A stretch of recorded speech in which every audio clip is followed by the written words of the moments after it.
Hey guys, tonight we slip quietly into a medieval village where the air smells of hearth smoke, damp wool, and excitement. You can almost hear the clanging of church bells echoing across the fields. Somewhere ahead, banners of red and gold flap from the timber-bird rooftops, fluttering against the pale dawn. It's wedding day or close to it, and you're about to see what a real medieval marriage looked like, long before white dresses and diamond rings. Fair warning, you probably won't survive this one if you expect romance the way Hollywood sells it. In this world, marriage isn't about falling in love, it's about surviving alliances, contracts, and parents who like to haggle. So, before you get comfortable, take a moment to like the video and subscribe, but only if you genuinely enjoy what I do here. Tell me where you're listening from and what time it is there. I love seeing how far this cozy little corner of the world reaches. Now, dim the lights. Maybe turn on a fan for that soft background hum, and let's ease into tonight's journey together. You pass thatched cottages strung with herbs and wildflowers, meant to ward off evil spirits, because nothing ruins a wedding like a curse from the neighbor who didn't get invited. It's the start of summer, and everyone's come to witness the betrothal, the first step in what could be a lifelong alliance, or a lifelong argument. In medieval Europe, a wedding began with words, not kisses, a promise, a contract, and the ever-important dowry. The couple might be as young as 14 or 15. Love was optional. In fact, you're lucky if the bride and groom have even met before today.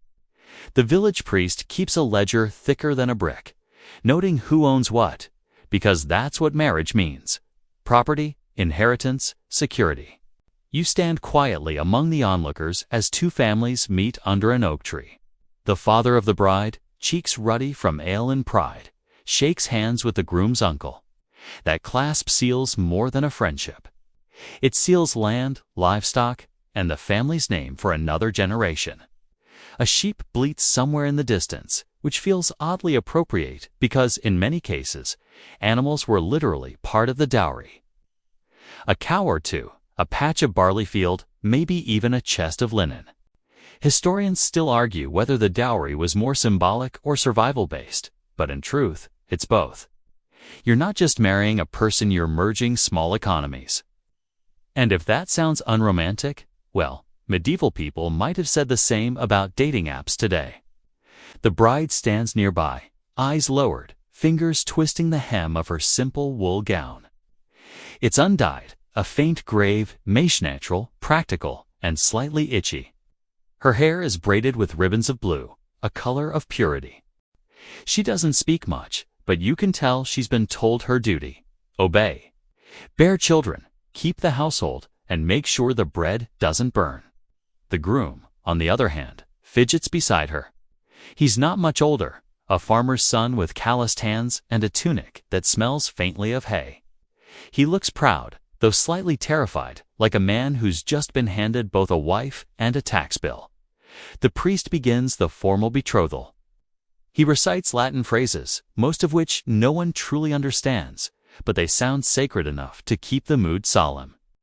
The villagers cross themselves, mutter amen, and a small cheer rises when the groom places a coin, usually silver, sometimes copper, into the bride's hand. That coin is a pledge, a promise that the full ceremony will follow. Lose the coin, and superstition says you'll lose your future together. You notice an old woman nearby spitting 3 times on the ground, whispering a charm against jealousy. Better safe than sorry, she mutters when she catches your eye. Superstitions rule these moments. Some brides tuck a sprig of rosemary into their gowns for remembrance, while others wear a garter stitched with tiny iron nails to keep away fairies. You half expect someone to sprinkle salt in a circle just to be thorough. The priest blesses a loaf of bread and breaks it between the couple. They both take a bite, dry, coarse, but symbolically sweet. It's a gesture older than the church itself. In fact, anthropologists still debate whether this shared meal came from pagan fertility rites or simply a practical farmer's snack that turned ritualistic over time.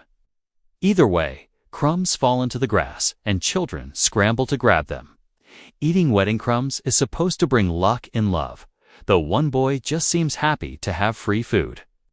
When the betrothal concludes, everyone exhales. The deal is struck, but the real celebration hasn't yet begun. That will come with the public announcement, the reading of the banns, and the endless preparation for the feast. You follow the families back toward the village square, where women are already grinding grain and men are hammering together long wooden tables. Music drifts through the air, fiddle here, a drum there, and soon laughter joins in. Still, not everyone looks pleased. A younger man, perhaps a cousin, leans against a post, glaring at the groom. Maybe he fancied the bride, or maybe he just hates losing farmland to another branch of the family. Medieval weddings could spark feuds just as easily as love stories. There are even chronicles of brawls breaking out mid-ceremony when property clauses were misunderstood. You can imagine the chaos, the priest ducking under his robes, the guests throwing loaves like missiles, the bride quietly wondering if this counts as a bad omen. As the sun dips lower, torches are lit, and the crowd disperses for the evening. The village is humming with talk: who's invited, who's not, how much ale to brew, and whether the priest will manage to stay sober through the ceremony. You wander through the fields, where geese are settling for the night, and catch a glimpse of the couple again, walking side by side, but not touching. They exchange a few awkward words, a nervous laugh, and you sense that, somewhere beneath the weight of duty, something human flickers, a spark of curiosity, perhaps even affection. Back at the manor, servants rush about with baskets of herbs and rough-spun linens. The lady of the house oversees preparations, making sure the bride's family brings enough provisions. Weddings are expensive, and failure to provide can haunt a family's reputation for years. That's why betrothal contracts often include meticulous lists. So many loaves, so many hens, so much ale. The church keeps copies, just in case one side decides to forget. In a corner, a group of young women sew ribbons onto garlands of ivy and wheat, symbols of fertility and endurance. They hum a tune you don't recognize, soft and haunting. For love that grows and never fades, one of them whispers. You smile finely, a note of genuine hope amid the politics. And then, almost as if the night itself were listening, a breeze carries the scent of mead and roasting meat across the yard. Tomorrow we'll be busy. Before you leave, you overhear two older men debating quietly near the fire. Marriage by consent, one says. That's the law now. The priest must ask if they agree. The other scoffs. Agree, with their fathers standing behind them. It's a reminder that even as the church tightened its control over marriage in the 12th and 13th centuries, personal freedom remained limited. Historians still argue whether ordinary peasants truly had the right to refuse a match. The reality, as you're seeing, lies somewhere in between legal theory versus the muddy boots of real life. Night deepens, and stars spill across the sky. You find a place to rest near the green, listening to the distant laughter of villagers still celebrating the betrothal. A dog barks. Someone plays a short tune on a flute. The air feels heavy with the scent of earth and ale, and you realize, tomorrow, this quiet village will become a carnival of noise, music, vows, and maybe even tears. You close your eyes, imagining how strange it must feel for that young bride, half-arrived, half-hopeful, her life changing with the sunrise. In this world, marriage isn't a personal dream. It's a thread in the vast, tangled tapestry of survival. But for tonight, under these ancient stars, it's just two families, a promise and the faint hum of future generations yet to come. Morning breaks with the smell of damp straw and rising bread. You wake to the sound of church bells again, 3 long, deliberate tolls that roll across the misty fields. Today isn't yet the wedding itself, but the business part of it. The deals, the dowries, and the declarations that make everything legal. You stretch, pull your cloak tighter, and join the slow-moving crowd heading toward the manor. Somewhere between the fluttering banners and the mud-slick path, You realize you're not attending a romantic celebration, you're watching a negotiation disguised as a holy event. The manor courtyard buzzes with activity. Farmers bring gifts of barley, cheese, or geese, all part of the marriage arrangements. Two clerks sit at a wooden table, scribbling in ink that looks far too runny for comfort. One reads names aloud, confirming property lines and witnesses. The bride's father hands over a sealed parchment, the contract. The groom's uncle unrolls it, squints, and nods in approval. You catch glimpses of words like terra, pecunia, and hereditas land, money, inheritance. In medieval Europe, marriage is not just between two people, but two estates, two lineages, two futures that may or may not even like each other. The bride and groom stand off to the side again, silent observers in their own lives. The groom has traded his farmer's tunic for a slightly finer, one dark brown wool with an embroidered collar that he probably borrowed from an uncle. The bride wears a simple wimple, her hair tucked neatly beneath it, eyes downcast. Her hands are clasped tight around a rosary, the beads polished from use. She looks calm, but every now and then her gaze flickers toward her family, like a bird uncertain of which branch it belongs to. The priest joins the assembly, robes swaying, carrying a small chest filled with holy relics. "Let the union be blessed," he intones, and the crowd murmurs agreement. You notice, though, that before any prayer is said, the parchment is signed, sealed, and witnessed. That's the real sacrament here, the ink before the incense. A clerk reads aloud the dowry: 3 cows, 2 goats, a parcel of land by the stream, and a silver belt once belonging to the bride's grandmother. The crowd nods approvingly. That's a respectable list, though someone at the back mutters something about the goats being half dead. A few chuckles ripple through, quickly silenced by a stern look from the priest. You can't help but wonder what happens if one side doesn't deliver. Turns out, you'd better believe in divine punishment or lawsuits. There are actual medieval court records filled with complaints about unpaid dowries. One case, from 13th century England, involves a woman suing her own brother-in-law for failing to return her linens after her husband died. Historians still argue whether this obsession with dowries empowered women or trapped them in endless debt. Either way, the system ran on it like a windmill on grain. Beside the clerks, 2 men are haggling over something small but intense. One gestures toward a chest of coins. The other shakes his head, pointing toward the barn. You realize they're negotiating Morgan gave the morning gift. It's a payment the groom owes the bride after the wedding night, proof of consummation and, in theory, a gesture of goodwill. The tradition varies by region. Sometimes it's money, sometimes a piece of land, sometimes just a promise that everyone pretends will be honored. One cynical villager mutters, "Morning gift, eh? More like morning excuse." You laugh under your breath, trying not to attract the priest's glare. Meanwhile, the bride's mother whispers instructions to her daughter: how to carry herself, how to speak when addressed, how to keep her head covered in church. You sense the tension between pride and sorrow. Her little girl, stepping into womanhood, maybe too soon. The groom's mother, not to be outdone, adjusts her son's cloak and tugs his hair to make sure it lies flat. He winces, but doesn't protest. In this world, family reputation outweighs personal comfort every time. A boy runs through the courtyard, carrying a wooden bowl of honey cakes for the guests. One tumbles out and lands in the mud, and before he can retrieve it, a goose snatches it up.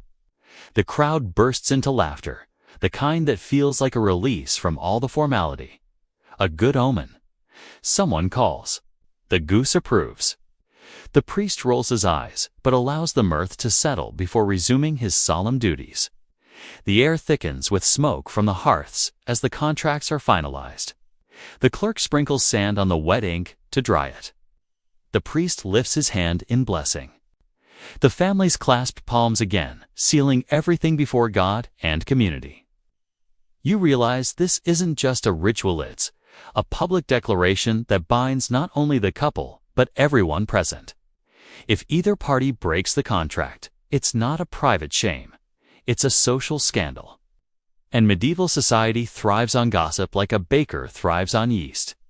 You wander through the gathering afterward, eavesdropping on snippets of conversation. Two merchants talk about how the groom's land connects conveniently to the Lord's pasture.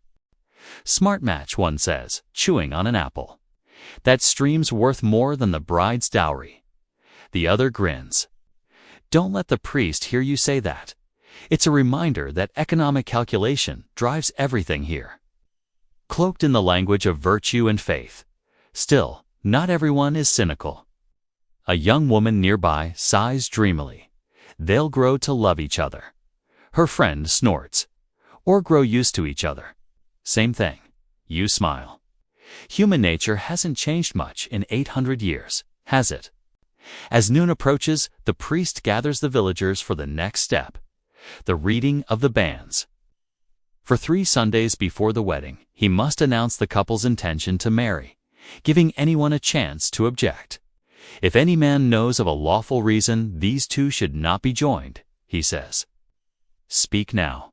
You hold your breath, half expecting some dramatic interruption. But the crowd remains silent, except for one toddler crying because his honey cake fell apart. The banns serve a serious purpose, though. In an age without birth certificates or databases, it's the only safeguard against bigamy or incest. Historians still debate how effective it really was. Some say it reduced clandestine marriages. Others believe it just gave the nosy neighbors extra gossip material. Either way, it's another layer of community involvement in a marriage that feels less like a private vow and more like a public project. When the announcements end, the priest reminds everyone to pray for the couple's purity and success. He emphasizes that marriage is a sacrament, second only to the Eucharist in holiness. The Church's grip on matrimony is strong, now stronger than in earlier centuries, when people might simply exchange vows in a field without a priest at all. But by the 13th century, Rome insists on supervision. Marriage, the priest declares, must be done in the eyes of God and of witnesses. You drift toward the edge of the crowd, where 2 old women are comparing their own long-ago weddings. One recalls that her ceremony took place right after Lent ended because, she says, you weren't allowed to marry while everyone's supposed to be fasting. The other nods. And no weddings on Fridays either, or the marriage will be as unlucky as a ship in a storm. She leans closer, lowering her voice. But I did it anyway. 30 years, 6 children, and a husband, still too lazy to fetch his own boots. So much for omens. You laugh quietly again. By late afternoon, the business is done, the papers sealed, and the real preparations begin. The village buzzes like a hive. Cooks knead dough, boys chop firewood, and women string garlands along doorways. You catch the scent of rosemary, thyme, and crushed petals. These aren't just decorations, they're protections believed to drive away envy and sickness. A particularly zealous baker carves tiny hearts into his loaves, grinning. Bread for love, he says. You can't tell if he's joking or superstitious. It's probably both. As evening draws near, the bride and groom share their first semi-private conversation. Though private is a relative term when half the village is watching from a distance. They stand by the well, voices low. You can't hear the words, but the way they shift their weight, nervous, unsure, says enough. Maybe they're discussing tomorrow's ceremony, or maybe just the weather. Either way, it's their first step into partnership, even if that partnership began as a transaction. A minstrel begins to play near the manor gate, singing an old ballad about 2 lovers who ran away to escape arranged marriages. The villagers laugh. It's an ironic favorite. The priest frowns, of course, but the tune catches on. Even he can't resist tapping his foot slightly before scolding himself. As darkness settles, torches flicker along the lanes, painting everything in gold and shadow. The day ends with one final prayer in the chapel. The priest blesses the contract and places it beneath the altar overnight. Let no man break what God has joined, he says, though technically, God hasn't joined them yet. That comes tomorrow. You step outside into the cool night, stars glittering overhead. The bride's family retreats to their cottage, the groom's to the manor. The distance between their doors seems to glow with invisible tension, hope, fear, curiosity, and maybe just a hint of longing. You can almost feel the weight of centuries pressing down through the cobblestones beneath your feet, whispering the same lesson: love, law, and survival have always danced together, sometimes gracefully, sometimes clumsily, but always to the same human tune. You wake the next morning to the muffled rhythm of drums echoing across the village green. It's the eve of the wedding, the final night before vows, and the day when work and revelry blur together in the strangest way. You stretch beneath a blanket that smells faintly of wood smoke and bread, and when you step outside, the whole world seems to shimmer with nervous energy. The wedding isn't just a family matter anymore. It's a full-blown community event. The manor courtyard looks like a festival ground. Men raise long tables, driving wooden pegs into the soil, while women bustle about carrying baskets of herbs, bread, and dried fish. Someone's already roasting an ox on a spit, and the fat hisses as it drips into the fire, sending up a scent that makes your stomach growl. Children weave between the legs of adults, chasing each other with garlands of flowers, while a pair of fiddlers tune their strings near the well. The bride is nowhere to be seen, though everyone talks about her. She's with the women, one man tells you, nodding toward the manor. They're preparing her for the blessing tonight. The tone suggests mystery, reverence, and just a touch of mischief. You make your way closer, careful not to intrude, and peek through the open shutters. Inside, the air is thick with the smell of rosewater and honey. The bride sits on a low stool, surrounded by older women who chatter as they braid her hair into intricate loops. Her long braid, symbolic of maidenhood, will be unbound later as part of the ceremony and act, marking her transformation from girl to wife. A few of the women tease her gently, but others hum a soft tune, part lullaby, part prayer. One traces a small cross of salt on the bride's forehead to protect her from the evil eye, while another slips a sprig of dill into her sash dill. They believe keeps love steady and tempers calm. Historians still argue whether these rituals came from church blessing or from older pagan fertility customs. Some chroniclers condemned them as superstition, while others admitted that they made the villagers feel closer to the divine. In practice, you realize it doesn't matter. It's faith and comfort in the same breath, and that's what the eve of a medieval wedding is about. Meanwhile, outside, the groom and his friends are enjoying their own kind of preparation. You follow the sound of laughter to the alehouse, where wooden mugs clink like church bells. The groom looks pale but happy, cheeks flushed with drink and nerves. A friend claps him on the back. Tomorrow, you'll have a wife and land. Tonight, you'll have ale and freedom. The men cheer, though one older fellow mutters, "Freedom's overrated." You can't help smiling. The alehouse is dim, lit by a single torch that flickers against the wattle walls. The smell of malt and smoke fills the space. Someone starts singing a ribald tune about a plowman and a miller's daughter, and soon the room joins in.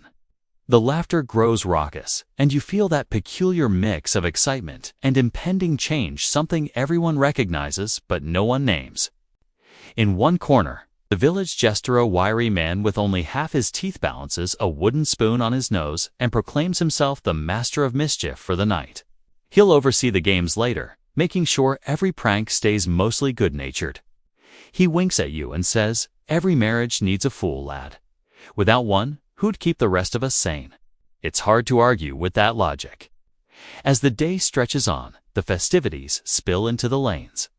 You see women dancing in circles, their skirts twirling, their laughter carrying through the fields. Musicians switch from solemn hymns to lively tunes, and even the priest can't quite suppress a smile as he walks by.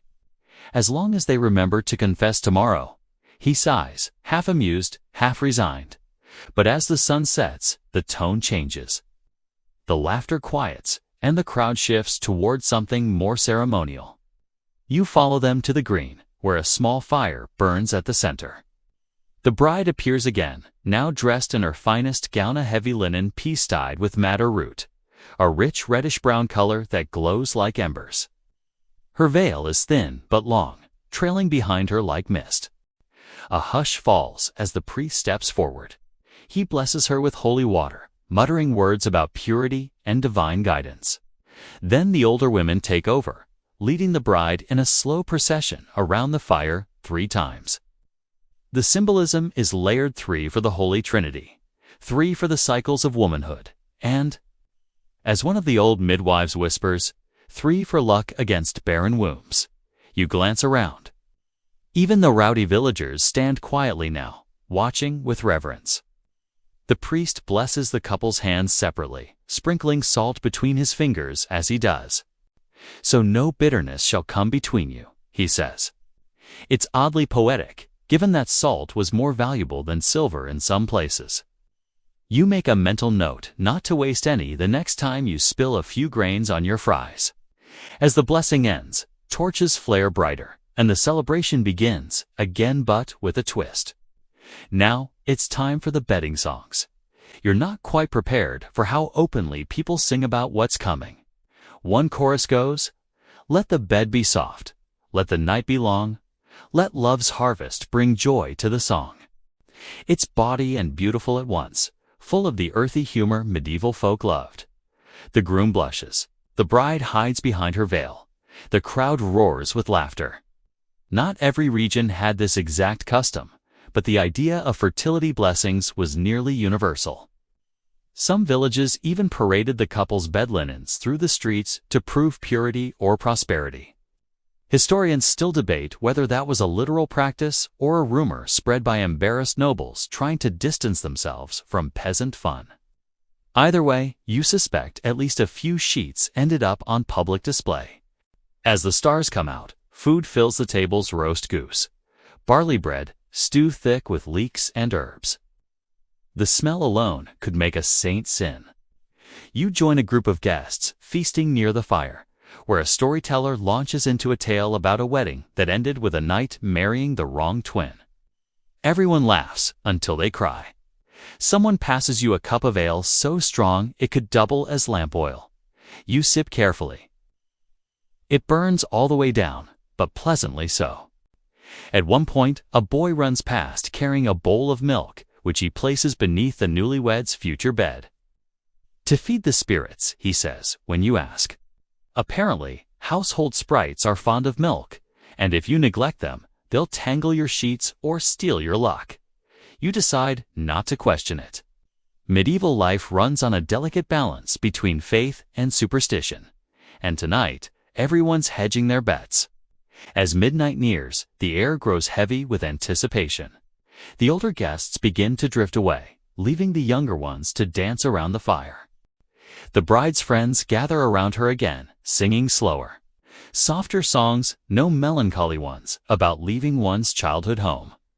One by one, they kiss her cheek, pressing small gifts into her hands: a comb, a coin, a sprig of sage.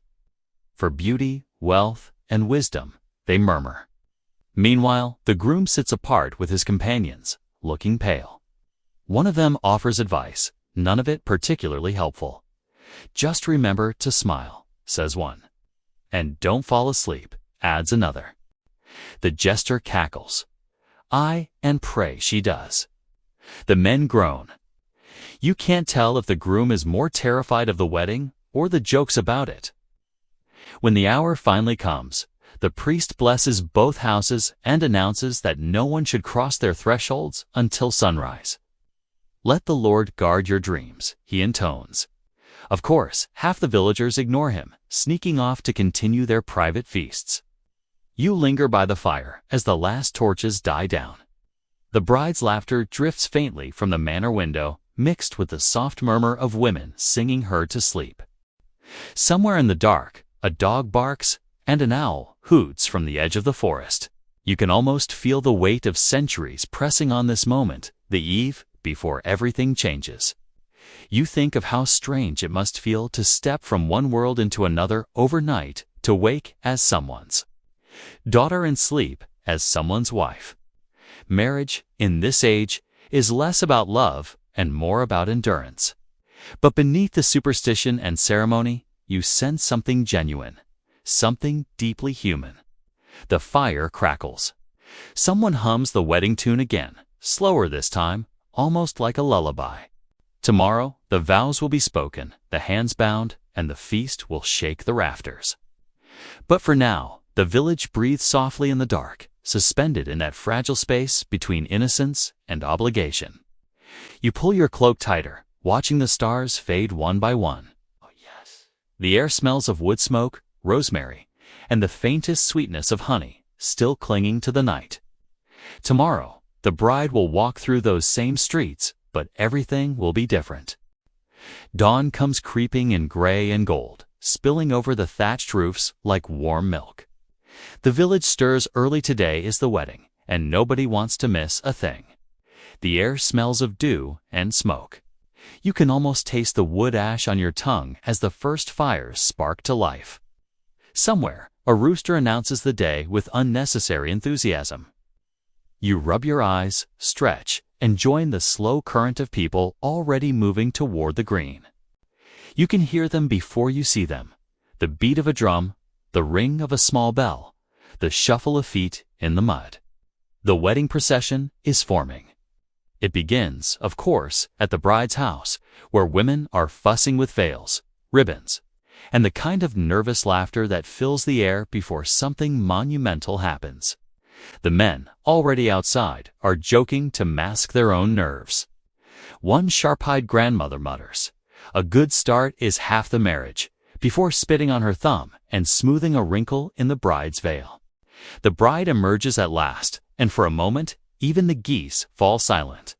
She's radiant not in the modern sense of glowing makeup and pearls, but in the way someone looks when the whole village is staring and she's trying not to faint.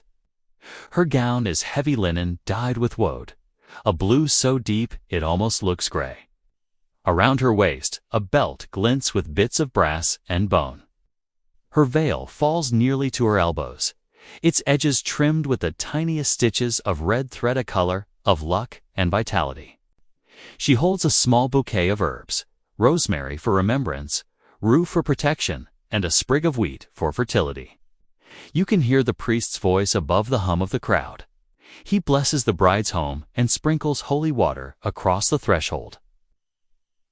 The droplets glimmer briefly in the light, and someone gasps when one lands directly on the bride's hand. "A sign of favor," whispers her mother, eyes shining. Whether from joy or fear, you can't quite tell. Then the drums start again, and the procession begins. The bride leads, flanked by her bridesmaids, who carry ribbons and flowers. Behind them walks the groom and his men, solemn but grinning. You follow as they move through the village lanes, a river of color and sound winding between timbered cottages. The ground squelches underfoot. Your boots are caked in mud almost instantly, and you can't help but think, no one warned her wedding shoes would smell like a barnyard by noon. Children dart ahead, tossing handfuls of grain, another blessing for fertility. Though some are clearly in it just for the fun of throwing things. An old man plays a pipe, squeaky but cheerful, while a group of boys beat rhythm on wooden buckets. It's chaotic, joyful, and entirely human. At one crossroads, the group pauses while two villagers set up what looks like a doorway made of birch branches. The bride must pass beneath it, a symbol of crossing from one life into another. The groom waits on the far side, hand outstretched. She hesitates, just a breath, before stepping through. The crowd cheers. Someone lets loose a small firework, a crude pop of powder, and smoke hand, the bride jumps, laughing despite herself. The walk to the church is long, but no one seems to mind. It's more parade than pilgrimage. Along the way, neighbors lean from their windows, tossing flower petals or just bits of dried herbs if they're short on petals. One woman throws apple slices, shouting for sweetness. Another, less poetic, hurls a chunk of bread. It hits the groom squarely on the shoulder. The crowd roars with laughter, and the jester, somehow he's made himself part of the procession, proclaims, "Bread for luck," and bruises for humility. As the church spire comes into view, you realize this entire event is a public spectacle. The wedding isn't just about two people, it's the village reminding itself that life goes on. Fields flood, harvests fail, winters bite hard, but here's proof that joy still has a place among the toil. The bells begin to ring, deep and sonorous. The sound rolls across the landscape, blending with the noise of crows and the rustle of trees. The church itself is small, stone, and cold. You can feel the shift in the crowd as they pass through the doorway from laughter to reverence, from earth to heaven. Inside, the air smells of wax and damp limestone. Light filters through tiny windows, painting thin bands of color across the flagstones. The priest waits by the doorway rather than the altar because in medieval times, marriages were often performed outside the church door. The logic was simple. The vows belonged to the community, not the private sanctum. Only after the vows would the couple step inside for Mass. The bride and groom stand side by side. The priest begins his Latin blessing, voice echoing off the walls. The congregation watches, silent except for the occasional cough or creak of a wooden pew. The priest asks the questions. Do you take this woman? Do you take this man? Both answer yes or I will, depending on the language. The groom's voice is steady. The bride's trembles just slightly, but she smiles as she speaks. A hush follows. The priest joins their hands with a ribbon, winding it around their wrists. The binding is literal the origin of the phrase, tying the knot. The ribbon is silk, dyed red and gold, shimmering in the dim light. When the final prayer ends, he unties it and folds it neatly into a book to be kept as record and relic. Then comes the ring, simple, iron, and heavy. Gold is too rare for peasants, and silver too dear. The groom slides it onto her finger, muttering a promise under his breath. The priest blesses the union again. Outside, the bells pick up tempo. A boy bursts into the doorway too soon, shouting, "The feast is ready." The priest glares, but the tension breaks. The whole church laughs, even the bride. The groom kisses her cheek, a small gesture, but one that makes the crowd cheer louder than any sermon. As the couple steps out of the church, villagers shower them with oats and petals. The jester tosses a handful of peas symbolizing fertility, though his aim seems purely mischievous. "Grow like weeds," he cries. Someone throws him a piece of cheese in response. It's pandemonium, and it's perfect. The newlyweds are led to the green, where the first of many dances begins. You join the crowd, clapping along as fiddles wail and drums thump. The bride's veil flutters loose, caught in the wind, and for a moment you see her face clearly young, flushed, radiant with relief. The groom catches the veil and tucks it back with a gentleness that seems to surprise even him. The crowd notices and bursts into approving cheers. As the dance continues, the priest watches from a distance, arms folded. You catch the faintest smile tugging at his lips. Even he can't deny that there's something sacred in the laughter, something holier than parchment or prayer. At the edge of the green, a merchant sells ribbons and charms.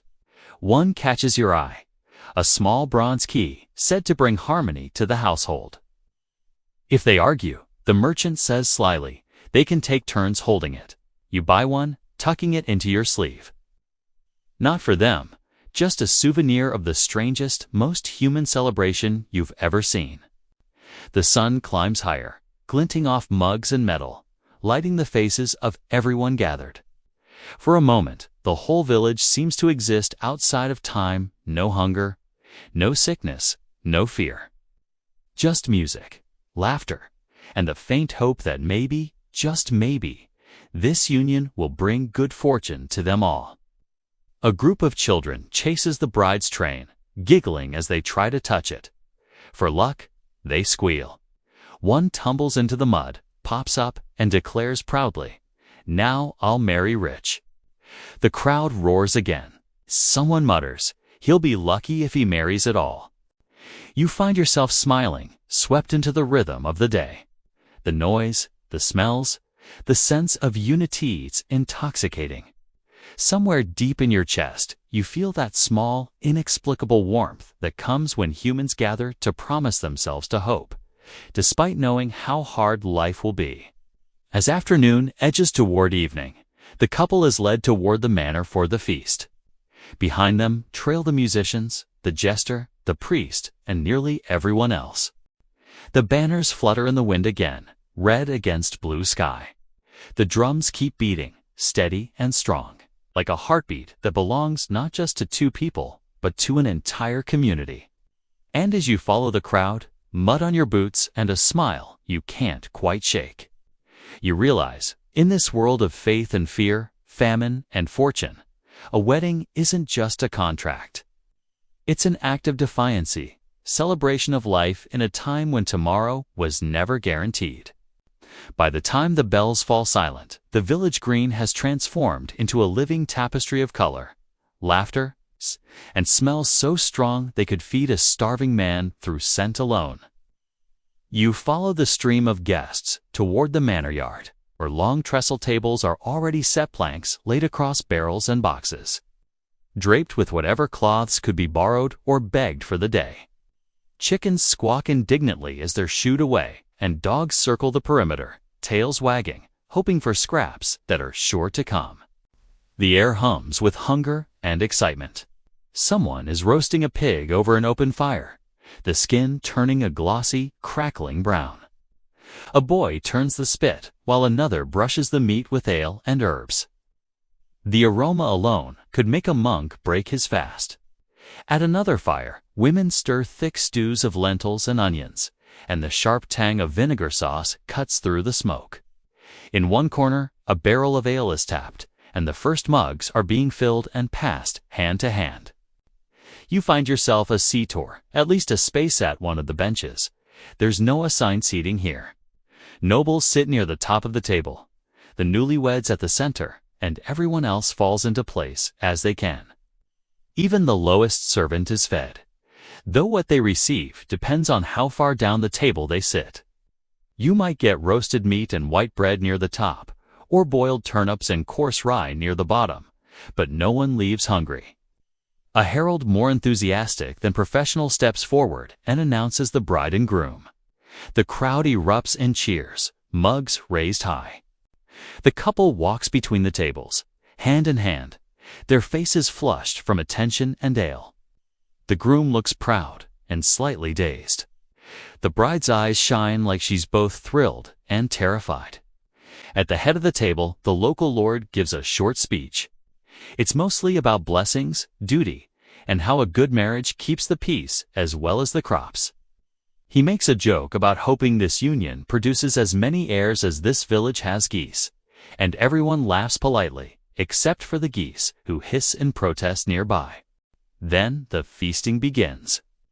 Platters of roasted birds, duck goose, and the occasional scrawny chicken are passed down. Trenchers of bread serve as plates, soaking up the juices and sauces. You tear a piece of meat, its fat sizzling on your fingers, and it tastes like pure luxury compared to the thin gruel most villagers survive on. The jester appears again, juggling apples and half-stale rolls of bread, pretending to drop one into the lord's goblet. Laughter ripples across the crowd. His hat bells jingle as he bows low, then performs a limerick about marriage that's just barely decent enough for mixed company. Two hearts in one bed. How fine it may be till morning arrives and one wants to flee. The priest coughs loudly, but even he can't hide a smirk.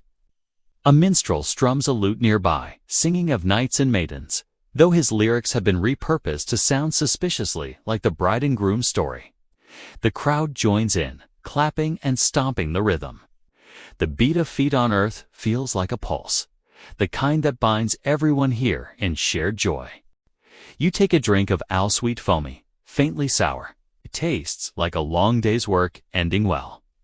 The woman beside you, red-faced and laughing, tells you that weddings are the only time she gets to eat food that once had flavor. You nod solemnly and raise your mug in solidarity. As the feast stretches on, the food grows stranger. someone brings out a pie, enormous and golden. When it's cut open, a live bird bursts out, flapping its wings and scattering crumbs everywhere. The crowd howls with laughter. For luck. The cook shouts, though you suspect it's more for spectacle than superstition. You remember hearing that such tricks were popular in noble circles, the famous 4 and 20 blackbirds baked in a pie. Wasn't just a nursery rhyme, but a real medieval party stunt. Historians still argue whether it was meant as entertainment or as a display of wealth so absurd that only the rich could waste food that way. The bride takes her first sip of wine since the ceremony, and the women around her cheer. To your womb, one of them cries, and the others echo the toast. You almost choke on your drink, but no one else bats an eye. Fertility blessings are as common as good wishes. The newlyweds must endure an unending stream of them. Wheat seeds tossed into their laps, eggs gifted, even a carved wooden spoon handed to the groom with the solemn words, "So she never goes hungry." As daylight fades, the music grows louder. Dancing begins not delicate steps, but stomping, turning, spinning chaos. The kind of dance where you grab whoever's nearest and hope you both end up laughing instead of on the ground. You join in, spinning, until you're dizzy. The groom dances with the bride, then with her mother, then with half the village, grinning like a fool. Later, when the torches are lit and the fires burn lower, the tone shifts. The songs turn bawdier. Someone breaks out a drum and others take up pipes. You can't tell where the rhythm begins or ends. Just movement, sweat, and heat. Someone presses a sweet cake into your hand, dense with honey and nuts. You take a bite and it sticks to your teeth in the best way possible. One man stands and proposes a toast to the bride's future sons, then adds with a wink, "And may they all resemble their father, unless the miller gets there first." The crowd explodes in laughter, and even the bride blushes and hides her face. It's good-natured humor, but you can feel the edge of truth beneath it. In a world where bloodlines and legitimacy mean everything, such jokes tread close to danger. Still, tonight is about joy, not judgment. As you look around, you notice how everyone, young and old, rich and poor, is bound together by the same rhythm. Weddings like this are rare moments when hierarchy softens. When the lord and the farmer can drink from the same barrel, laugh at the same jest. Tomorrow, they'll go back to their places. But for now, there's just the glow of firelight, the clink of mugs, and the murmur of shared contentment. A servant passes carrying a tray of small, spicy sausages. They smell divine. You grab one, nearly burn your tongue, and decide it's worth the pain. The woman beside you tells you that in her Mother's Day. These sausages were made with pigeon instead of pork, because pigeons eat sins off rooftops, she claims seriously. You have no idea what that means, but nod wisely as if you understand. By now, the stars have come out, silver and cold above the warm chaos below. The jester climbs onto a barrel and announces a challenge. He points at the groom. "Prove your strength." The crowd chants, "A test, a test." A wooden barrel half full of ale is rolled forward. The groom must lift it or, at least, tilt it. He strains, grunts, and barely manages to hoist it for 2 heartbeats before dropping it with a thud. The crowd cheers like he's just slain a dragon. "Good enough," the jester declares. He'll lift her spirits, if not his drink. You can't stop laughing. Someone hands you more ale, and you raise your cup again. Around you, the laughter blurs into song, and the song into shouts. The energy is contagious, wild, unrefined, deeply human. Then, as if someone flipped a switch, the crowd quiets. A single fiddler begins a soft, slow tune. The melody winds through the air like smoke. The bride and groom step forward to dance alone. The torches flicker, their light tracing the curve of her veil, the rough line of his jaw. It's clumsy but sincere. Every eye is on them, yet for a moment they seem completely alone. You feel your chest tighten, just a little. at the sight of two people trying their best to make something beautiful out of the chaos of life. When the song ends, the silence lasts a heartbeat too long, then erupts into cheers. People stamp their feet, whistle, clap, and the groom bows exaggeratedly, his bride giggling beside him. The night has reached its peak. Soon, custom dictates, the couple will be escorted to their marriage bed, a ritual that blends ceremony, superstition, and awkward comedy in equal measure. But that's for later. For now, the music surges again. The ale flows, and you can feel the earth itself hum with the heartbeat of the feast. Somewhere a drunk voice starts a song about love and taxes, probably meant as satire. Everyone joins in, slurring the lyrics but nailing the spirit. You lean back, feeling the fire's warmth on your face. Around you, the village glows like a living star against the dark fields. For tonight, hunger, plague, and sorrow are forgotten. For tonight, everyone belongs to joy. And as you watch the bride steal one more glance at her new husband, half shy, half sure, you can't help but think, maybe, just maybe, even in a world built on uncertainty, love is still the best kind of rebellion.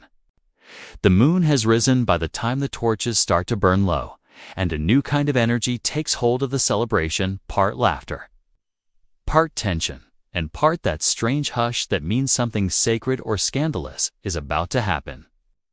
The air cools, the smoke from the fires drifts lazily upward, and people begin whispering to one another, glancing toward the newlyweds with mischievous smiles. You don't need to ask what comes next. It's time for the bedding ceremony. In modern times, it sounds unthinkable, but in medieval villages, the bedding was a public rite. The community didn't just celebrate the marriage, they quite literally witnessed its beginning. You join the slow-moving crowd as they form a laughing, singing procession toward the small chamber where the couple will spend their first night together. Torches flicker on faces flushed with drink and amusement. Someone bangs a pot, another blows a horn.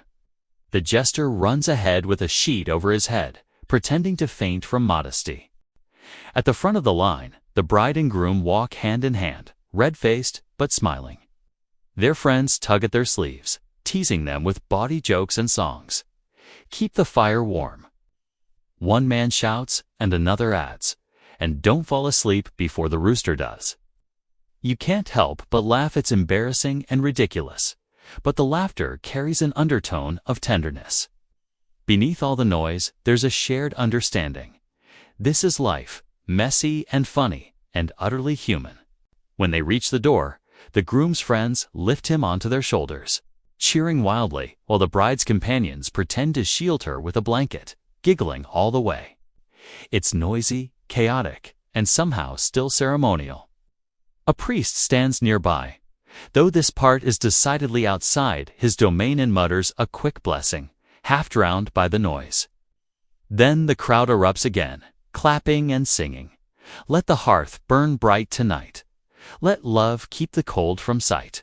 Inside the small chamber, the bed awaits a heavy wooden frame piled with straw and draped in coarse linen.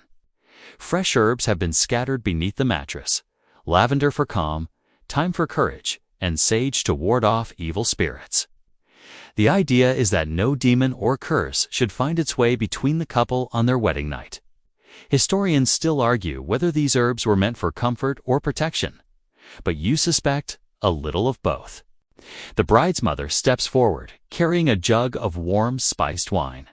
She offers it first to her daughter, then to her new son-in-law. It's both a blessing and a symbolic reminder. Marriage, like wine, is sweet at first but can grow heady if you're not careful. The groom laughs and drains his cup. The bride sips hers with a shy smile. And then, in a scene equal parts comedy and ritual, the attendants begin undressing the couple at least partially while singing songs about love, patience, and the joy of shared blankets. The bride's shoes are removed first, then the groom's belt. The laughter grows, especially when the jester offers to test the mattress for comfort and promptly gets kicked out by a laughing bridesmaid. Finally, the couple is tucked into the bed, still mostly clothed, but enough to make the point. The covers are drawn up, and the crowd gathers around to offer blessings, gifts, and entirely too many jokes. A farmer tosses a handful of grain at the foot of the bed. "For many children," he shouts. Someone else leaves a small loaf of bread, so you'll never go hungry. Another offers a silver coin to keep the devil too rich to bother you. You stand at the back, watching as the couple smiles nervously under the covers. They exchange a glance, half embarrassment, half affection. Around them, laughter rolls like a wave. The room is thick with candlelight, warmth, and the faint scent of wine. Eventually, the priest raises a hand. "Nuff," he says, with what might be the world's most exhausted smile. Let them have their peace. He recites a short prayer, soft, rhythmic, almost like a lullaby, and then steps back. The guests file out one by one, though not before one last cheer shakes the beams of the ceiling. Outside, the cool night air hits your face like a blessing. The moon is high, the stars sharp against the black sky. You can still hear faint laughter drifting from the open door, but already the noise is fading into quiet murmurs and distant songs. The bedding is over. The couple is left alone. The rest of the village, however, isn't done celebrating. Back by the fires, the party resumes, this time looser, wilder, and less restrained. The older guests drift home, muttering about how weddings used to be more dignified. The younger ones stay, dancing barefoot in the grass, singing songs that would make the priest blush. You find yourself beside the jester again. He's leaning against a barrel, his bells muted by exhaustion. "Strange, isn't it?" he says, voice softer than before. "All this fuss, and tomorrow they'll wake up and it'll be just the two of them manned a pile of laundry." You chuckle. You sound almost wise. He grins. "Almost." Then he gestures toward the manor. But that's the thing about weddings. They're not just about love, they're about memory. We remind ourselves what we're fighting for. Food, laughter, the chance to grow old with someone who still steals your ale. There's a pause, filled by the crackle of the fire and the faint music of the lute. He's right. Beneath the spectacle, beneath the jokes and rituals, there's something deeply hopeful about it all. A storyteller begins reciting tales by the fire legends of knights who married fairy maidens, of love tested by curses and long journeys. You lie back on the grass, listening. The stars wheel overhead, and the voices around you blur into a warm, gentle hum. Someone hands you a mug of leftover wine. It tastes like spice and smoke and sweetness. As the night deepens, the tone shifts again. The songs grow slower, more wistful. A widow sings of her first love, her voice trembling but steady. A young man joins in, his harmony rough but true. For a few moments, the entire crowd falls silent, caught in that fragile, shared space between joy and melancholy. You realize that, in this world, weddings aren't just beginnings, they're reminders of everything fragile about being alive. In the distance, an owl hoots. A dog barks once, then quiets. Someone throws another log on the fire, and sparks drift upward like tiny stars. You pull your cloak tighter and close your eyes for a moment, just listening. When you open them again, the horizon is paling with the first hint of dawn. The fires have burned low, the music has faded, and most of the guests are asleep, some in piles, some under tables, one with his face in a bowl of stew. The jester is snoring against a barrel, his hat covering his face. You stand, stretch, and take one last look toward the manor. The windows are dark, save for one faint candle burning in the bridal chamber. You wonder if they're asleep or if they're lying awake, listening to the same soft rustle of wind through the trees. Historians still argue whether the bedding ceremony was truly witnessed or merely symbolic, whether the villagers stayed to ensure consummation or simply pretended. But standing here, you think it hardly matters. What mattered was the belief, the faith, that life should begin surrounded by laughter, community, and a little bit of chaos. The first rooster crows, cutting through the hush. Somewhere, a baby starts crying. A few of the earliest risers shuffle toward the fires, rubbing their arms and muttering about the cold. The feast may be over, but the story isn't.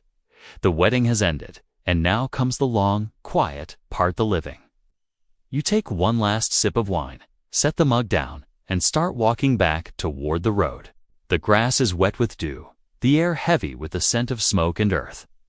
Behind you, the village sleeps. Ahead, the fields stretch endless and gray, waiting for another day's work. But for one night, they remembered what it means to celebrate, to believe in love, to laugh in the face of hardship, to welcome morning with tired feet and full hearts. And as the first light touches the world, you can almost hear the echo of the wedding song fading into the dawn. By the time the morning mist drifts away, the village is already stirring again, slowly, painfully, and with a collective groan that says last night's celebration might have been too successful. The fires have burned down to ashes, mugs and bones litter the green, and someone's hat has somehow ended up hanging from the church door handle. You step over a half-eaten loaf of bread, still soggy with ale, and can't help but smile. Medieval hangovers, it seems, are timeless. You catch sight of the bride's father, bleary-eyed but cheerful, ladling out thin ale to anyone who stumbles by. "Hair of the dog," he calls, waving a jug. You take a cautious sip. It's weak, sour, but oddly refreshing. Across the green, a group of children are already awake, chasing each other through the mess, laughing as they collect bits of ribbon and petals left over from the festivities. To them, the remnants of a wedding are treasures, proof that something magical happened here.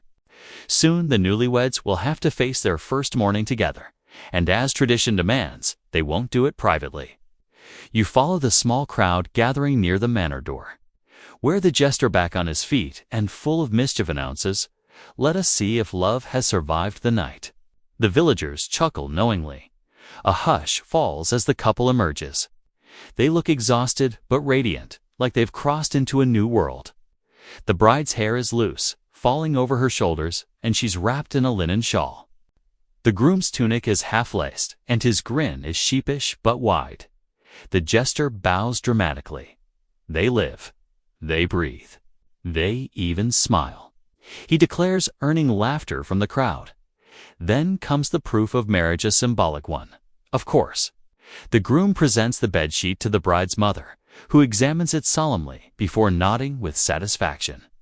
It's a strange moment, half superstition, half social contract. You can almost feel the collective exhale of the crowd. It's done. The union is sealed, both legally and spiritually. In the eyes of the community, they are now one body, one household, one future. Someone starts a chant. Blessings, blessings.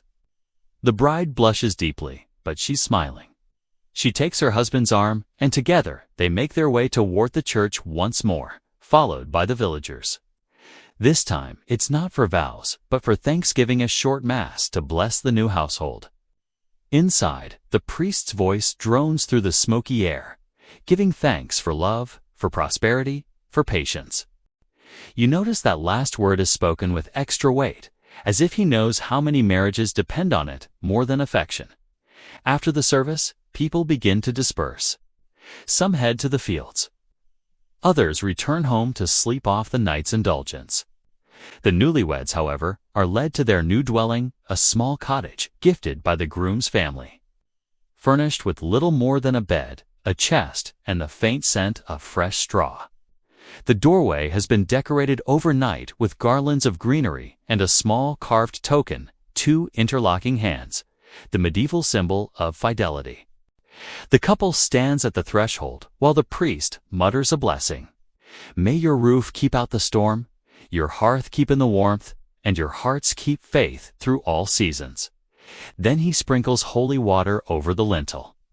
The drops fall on the bride's hair like dew. You step closer, watching as she crosses the threshold, first a sign of good luck. The groom follows, carrying a small bundle of gifts, bread, salt, and a candle. All symbols of what every home needs: food, preservation, and light. Inside, the cottage smells of wood and wild herbs. The bride looks around shyly, fingers tracing the edge of the wooden table. The groom places the bread on the hearth and lights the candle. The tiny flame flickers to life, and for a heartbeat, the room feels sacred, like watching a new world being born. Outside, the crowd cheers, and someone starts a small tune on a flute. "They'll need it," an old woman beside you murmurs. Love's easy on the first night.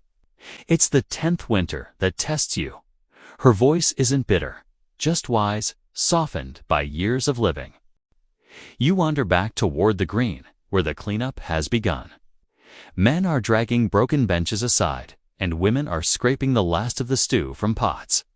The smell of cooling ashes and trampled grass hangs in the air.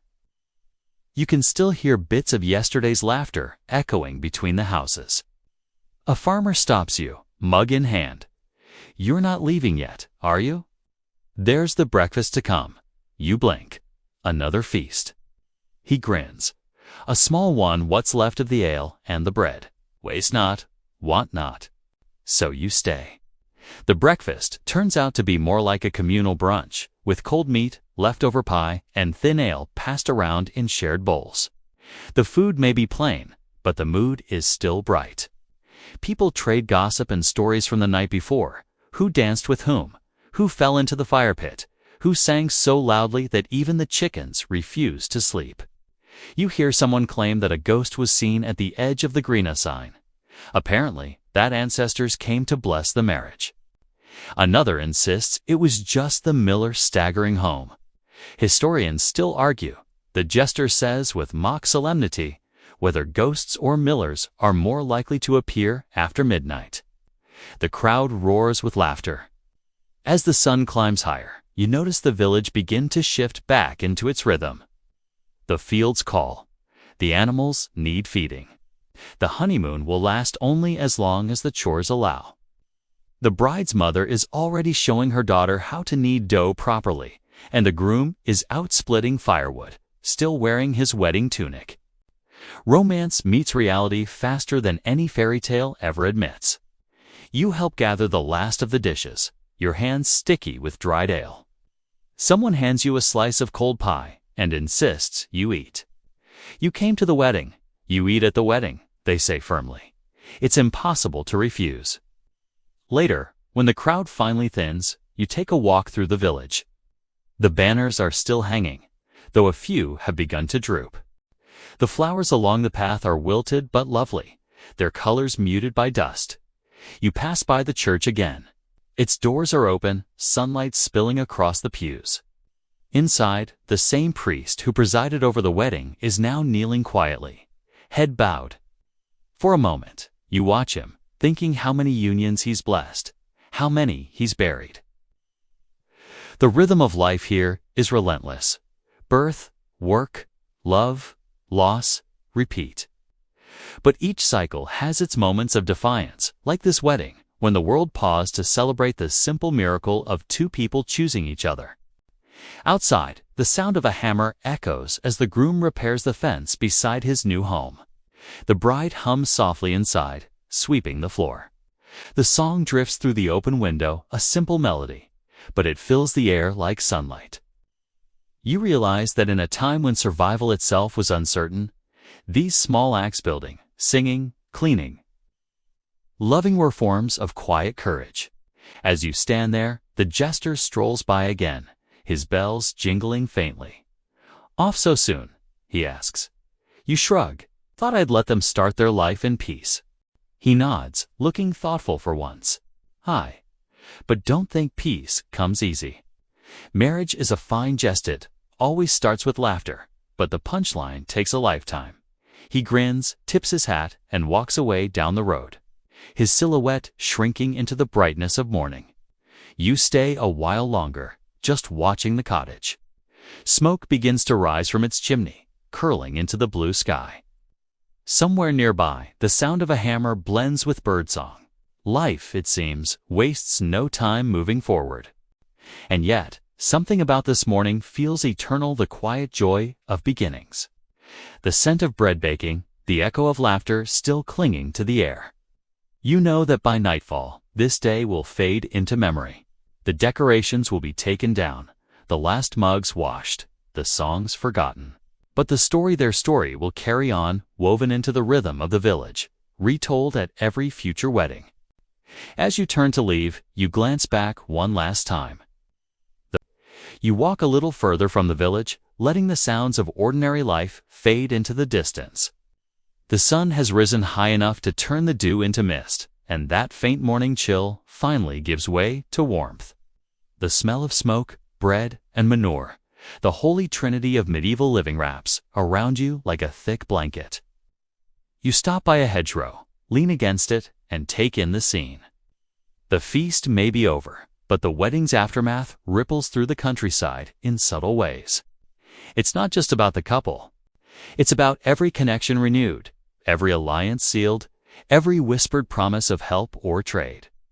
As you watch the villagers resume their day, you begin to realize how a wedding in this world is never just private joy, it's public economy. The baker who supplied the pies will be owed flour. The brewer who gave extra ale will expect labor at harvest. Even the minstrels who played all night will need a place to sleep or a chicken or two for the road. Marriage here is as much about barter as about affection. Down the lane, you spot the groom's father talking with the miller. Their gestures are animated, full of those polite smiles that hide sharp bargaining. A wedding feast, after all, is the perfect moment to settle debts or propose new ventures. With everyone in a generous mood, even long-standing grudges can soften for a day. You overhear snatches of conversations, something about land boundaries, grazing rights, maybe even dowry payments not quite settled. Historians still argue whether love or land was the stronger glue in medieval marriage, but the truth seems clear enough. Both mattered equally. You wander past them, drawn toward the fields. A group of women are washing linens in the stream, laughing as they work. They're gossiping about the wedding night, their voices bubbling with mischief. "He looked nervous enough to faint," one says, wringing out a sheet. Another chimes in, "and she didn't look much steadier." Their laughter carries over the water. It's light-hearted but threaded with genuine affection. After all, marriage is something every one of them understands all too well. The topic shifts, someone mentions omens, and suddenly the tone grows serious. One woman swears she heard an owl hooting near the church last night, which, she insists, foretells a rocky marriage. Another argues that the owl might have been a sign of wisdom instead. They go back and forth, and you realize that even in matters of love, the medieval mind can't separate superstition from faith. They might trust the priest's blessing, but they'll still keep an eye on the weather, the moon, and the behavior of cats. One of them notices you standing nearby and calls out, "You there? You saw the bride, didn't you? Did she smile at dawn?" You nod, and she claps her hands. Then all's well. A bride who smiles in the morning will laugh in the winter. Another woman shakes her head, unless she smiled to hide her nerves. The debate begins again. You can't help but grin. It's like watching a medieval version of a comment section, filled with strong opinions, wild theories, and no shortage of confidence. You leave them to their chatter and follow the stream toward the mill. The rhythmic creak of the wheel fills the air, steady and soothing. The miller, still bleary from last night's ale, waves a lazy greeting. "Fine day for married folk," he says. "If it doesn't rain, I might grind extra flour for them. That'll keep luck turning."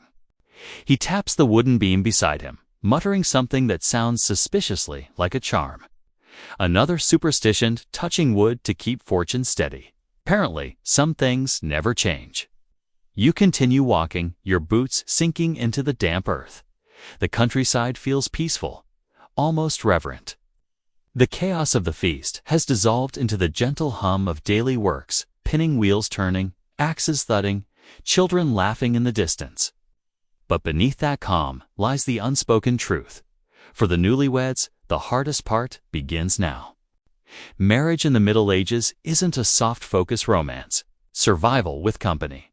The wife must prove her worth, not through poetry, but through labor spinning, baking, brewing, tending animals.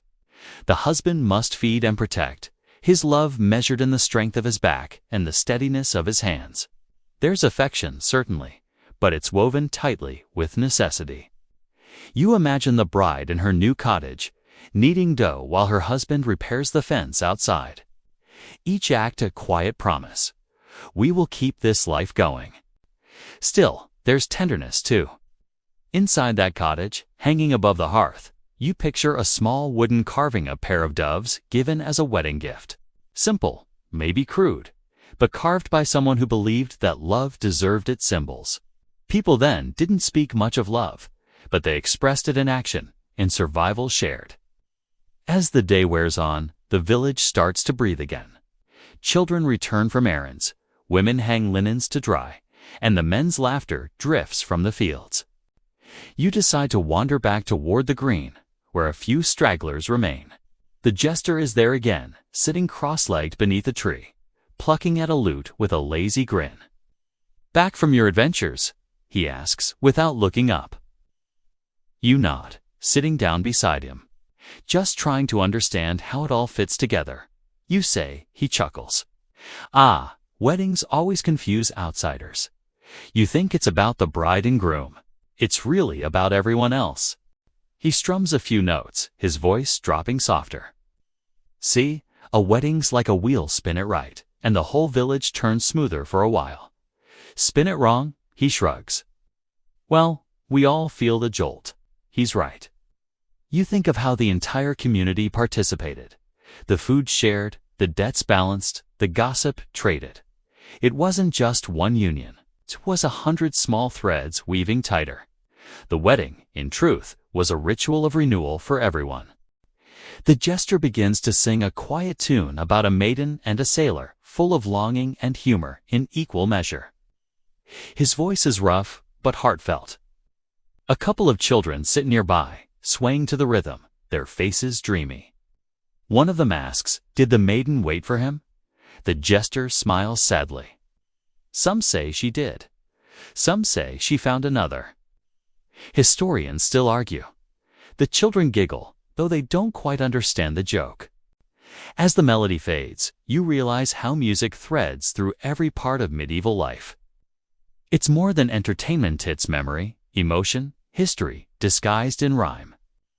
Long after the feast is forgotten, songs like this will carry the story of the wedding to other villages, other firesides. The lyrics will change, the names will shift, but the feeling, hope, humor, endurance will remain the same. You look around and see the older folk sitting in the shade, mending baskets or carving wood. They talk quietly, sharing tales of their own weddings, of times when the world seemed both harsher and simpler. You notice a woman with silver hair say, "We didn't have fancy bread or a jester, but we had enough. And he still holds my hand when it's cold." The others nod, smiling softly. In their wrinkled faces, you see echoes of what love becomes after years of weathering life together, not fiery passion, but the deep, steady glow of cohabited endurance. By mid-afternoon, the air turns lazy. Even the jester yawns and stretches. "A fine day," he says, for sleeping it off. He stands, dusts himself, and wanders off toward the woods, humming another tune. You stay seated for a while longer, tracing patterns in the dirt with a stick. There's something strangely peaceful in knowing that all of this, the noise, the laughter, the dancing, even the hangovers, will happen again and again for centuries. Weddings come and go, but the cycle endures. The wind shifts, carrying with it the faint aroma of roasting meat. Someone's already preparing another meal. You chuckle, there's no rest for the hungry. In the distance, you hear the bells of the church toll once, maybe marking the hour. You think of the newlyweds, again. Perhaps they're sitting side by side now, sharing that first quiet meal as husband and wife, still half in awe of what they've done. Maybe they're talking about the future, about fields to sow, about debts to pay. Maybe they're simply listening to the crackle of the hearth, too tired for words. Whatever they're doing, it feels sacred in its simplicity. Love here isn't loud or poetic, kids, a whisper between chores, a shared glance in the midst of toil. As the sky begins to tint gold, you rise and take one last slow walk around the village. Everywhere, life hums along. A rooster crowing late, smoke curling from chimneys, a baby wailing somewhere. The wedding has ended, but its warmth lingers like sunlight on the stones. You pass by the cottage once more and catch a glimpse through the open window, the couple kneeling beside the fire, murmuring evening prayers. The candlelight flickers over their faces, and for a moment, the entire world seems hushed. Outside, an old proverb drifts through your mind. Something you overheard last night. A wedding binds not to hearts, but to labors. You smile at that? In the end, maybe that's what this world understands best, that love isn't escape, it's endurance. And somehow, that makes it even more beautiful. The next morning, the world feels gentler. A soft fog lingers over the fields, and the first frost of the season glimmers on the grass. You wander through the stillness, hearing only the faint creak of cartwheels somewhere in the distance and the sleepy cooing of pigeons on a thatched roof. It's hard to believe that this same village was roaring with laughter just 2 nights ago.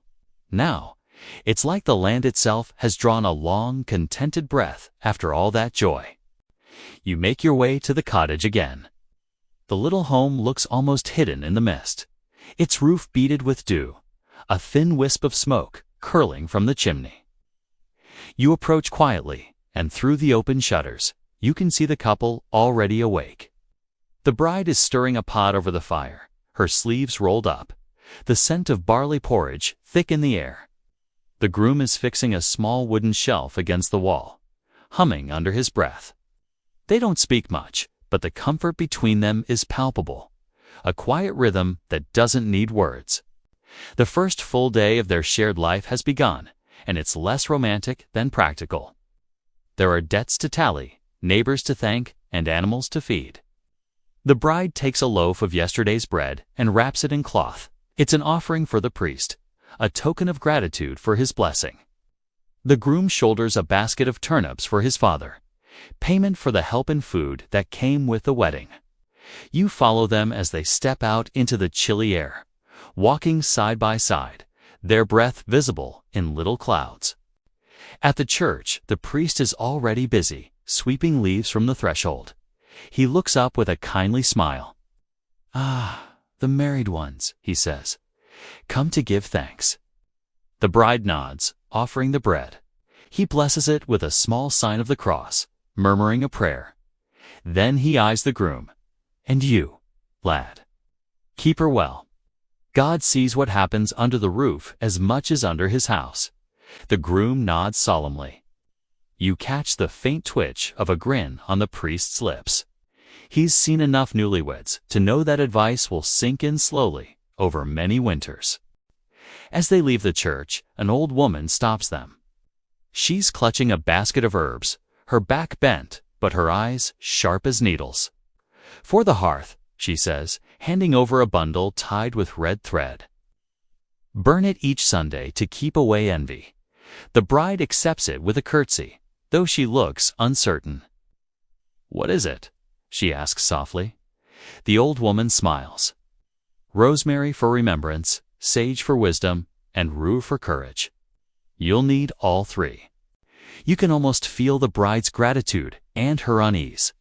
In a world where faith and superstition walk hand in hand, she'll keep those herbs close, even if she's not sure whether they're magic or just old wives' comfort. Historians still argue whether such charms were taken seriously or simply tolerated as tradition. But here, in this moment, belief feels as real as the frost underfoot. They continue their walk through the village.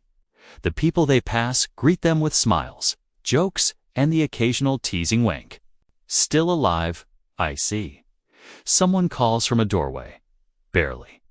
The groom shouts back, grinning. The laughter that follows is warm, good-natured proof that yesterday's celebration hasn't soured into gossip or regret. At the market square, a small crowd has gathered around a traveling peddler who must have arrived early that morning. His cart is loaded with ribbons, combs, knives, and tiny glass beads that catch the sunlight like sparks. A trinket for the lady of the house, he calls, eyeing the groom with theatrical flair. Buy her something to make her forget the price of turnips.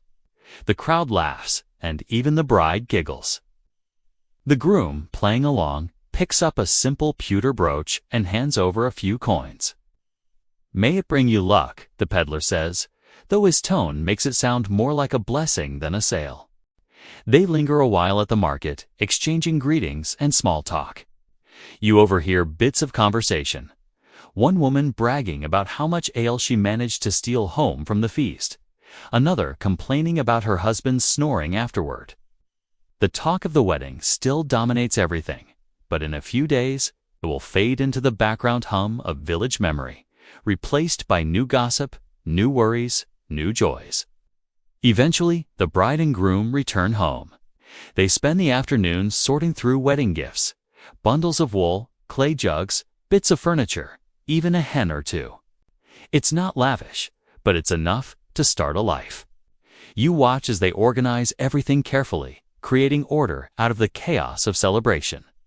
The bride hangs her brooch on the wall beside the hearth, where it glints faintly in the firelight. Then comes the moment of blessing the home itself. The groom fetches a small bowl of water, and the bride dips a sprig of rosemary into it. Together, they walk through the cottage, sprinkling droplets over every corner. It's part prayer, part folk magic, a ritual meant to chase away bad luck. The air fills with the mingled scent of herbs and wood smoke. It's beautiful in its simplicity. This private ceremony shared by two people and witnessed by no one but you and the flickering fire.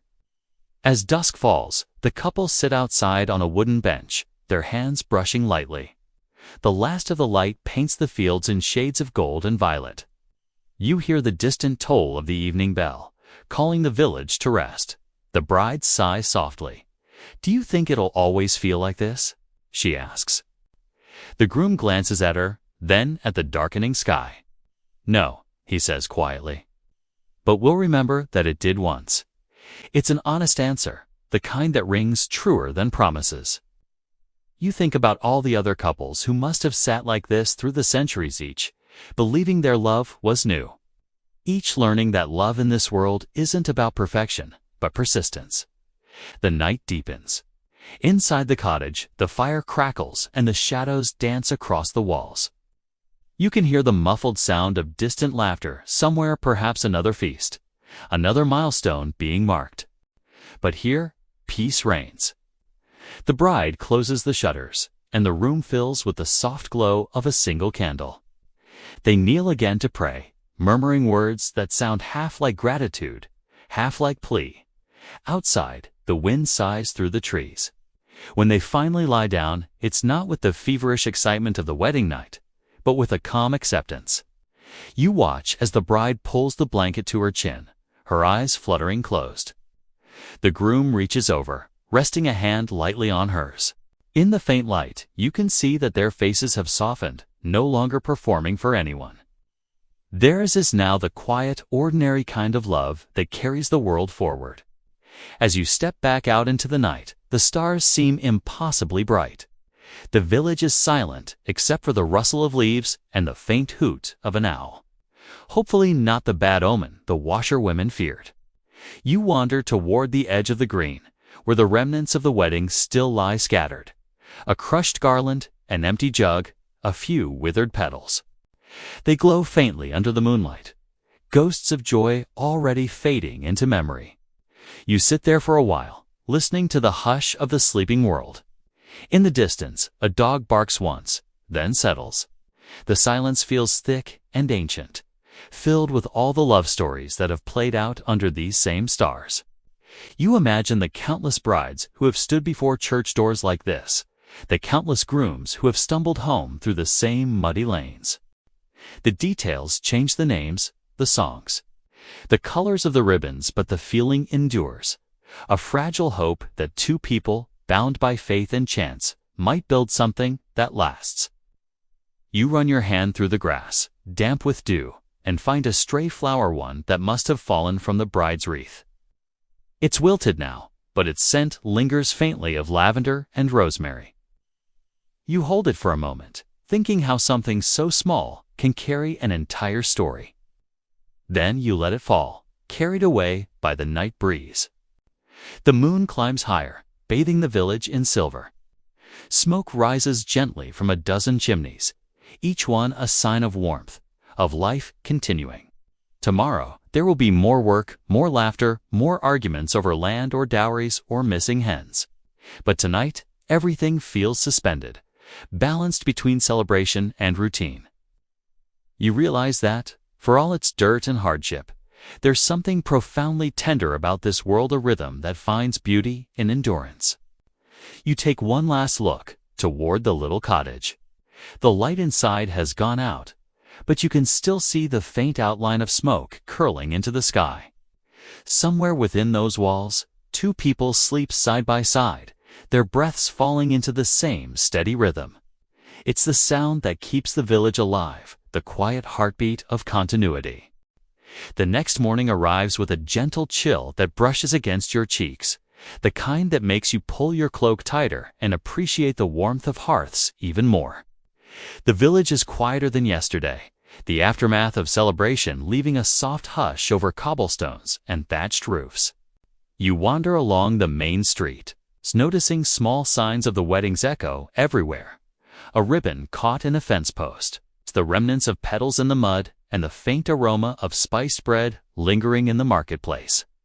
The feast, the bedding, the music hall have passed, but their memory lingers in the rhythm of daily life. You find the couple again, this time outside their cottage. The bride is tending to the small garden by the door, pulling weeds and planting herbs, while the groom carries a bundle of firewood from the woods beyond. Their movements are quiet and practiced, a testament to the practical side of love. Romance here is intertwined with survival. Affection is found in shared labor as much as in glances and whispered words. Historians still argue whether medieval couples truly bonded in the way we imagine, or if necessity alone dictated their closeness. But watching them, you can see a gentle, emerging partnership that feels very human. The village itself hums back to life. Farmers drag carts loaded with produce. The blacksmith hammers rhythmically, and children chase each other across the green, their laughter blending with the clatter of daily toil. The bride pauses to hand a basket of herbs to a passing neighbor, smiling shyly. The groom lifts a crate of bread from his shoulders and sets it by the market stall for trade. You notice how deeply integrated the wedding was into the fabric of this community. Wasn't a private affair, but a shared experience that strengthened bonds, settled debts, and renewed social networks. As the sun climbs, you observe the quiet rituals of life resuming. The couple takes turns tending animals, feeding chickens, milking goats, and preparing a simple meal over the fire. It's a rhythm that combines love and necessity, a pattern repeated countless times across the centuries. You realize that the small gestures of care, the ladle of water, the folded cloth, the shared loaf of bread, are as significant as vows or blessings. They are the silent promises that hold a marriage together. Later, you wander toward the outskirts of the village, where the fields stretch into soft, rolling hills. Here, the work of farming and tending livestock begins to dominate the day. The groom joins others to repair fences, while the bride continues her chores, her hands moving with practiced ease. The jester appears again, plucking at his lute with a lazy, wistful tune, reminding you that humor and music are as much a part of medieval life as work and prayer. Even in labor, he calls out, we find our stories. By midday, a few villagers gather near the green to share small news. A cow wandered off, a storm is coming, someone has lost a shoe. It's mundane, yet comforting, a reminder that life continues in predictable patterns. And that celebrations, while intense, are only a moment in a much larger cycle. You notice the bride helping to untangle a stubborn goat from a fence, her laughter rising over the hum of conversation. The groom watches with a proud smile, a simple look that speaks volumes about trust, patience, and companionship. The afternoon passes slowly, the sun beginning its descent. You see the couple resting briefly, seated on a bench beneath a tree, their shoulders brushing. Their faces are softened by fatigue, yet peaceful. You consider the endurance required to maintain a household, to care for animals, to manage resources, and to nurture each other all within a harsh and unpredictable world. Here, love is not just passion. It is the weaving together of lives, labor, and shared purpose. As evening approaches, the village seems to exhale. Smoke rises from the chimneys. The smell of bread baking mixes with the earthy scent of the fields, and the first stars appear in the sky. You watch the couple prepare a simple supper together, quietly setting the table with the bread, cheese, and a small jug of ale that remains from the feast. They share the meal in companionable silence, a small ritual of partnership that contrasts sharply with the chaotic, laughter-filled spectacle of the wedding day. After the meal, they light a candle and kneel together for a prayer, offering thanks for safety, sustenance, and companionship. You note how medieval faith was inseparable from daily life. Prayer was not only a spiritual practice, but a way to bring structure and reflection to ordinary moments. They rise, extinguish the candle, and exchange a gentle glance. There's no dramatic declaration, only the quiet acknowledgement of shared endurance. Night falls completely, and the village settles under a canopy of stars. The couple lies in their modest bed, side by side, the warmth of their bodies a small fortress against the cold. Outside, the distant sounds of animals and the occasional hoot of an owl punctuate the silence. You notice how the rituals of the day, the shared labor, the meal, the prayer have created a rhythm that is both intimate and communal, a testament to the endurance of medieval life and love. You linger outside, absorbing the last glimmers of candlelight from their windows. You reflect on the strange mixture of spectacle and quiet, chaos and routine, superstition and tenderness that defines a medieval wedding. The vivid dances, the bedding ceremony, the communal laughter, and the practical labor all converge into a rich tapestry of human experience, leaving the couple and the village bound together by memory, obligation, and affection. As you prepare to leave, the wind stirs gently through the trees, carrying with it the faint scent of herbs and smoke. You take a deep breath, savoring the lingering warmth of celebration, the quiet courage of endurance, and the enduring beauty of ordinary life. It's a world both alien and familiar, where joy and hardship coexist in every gesture, and where love is measured as much by hands that work together as by hearts that beat in unison.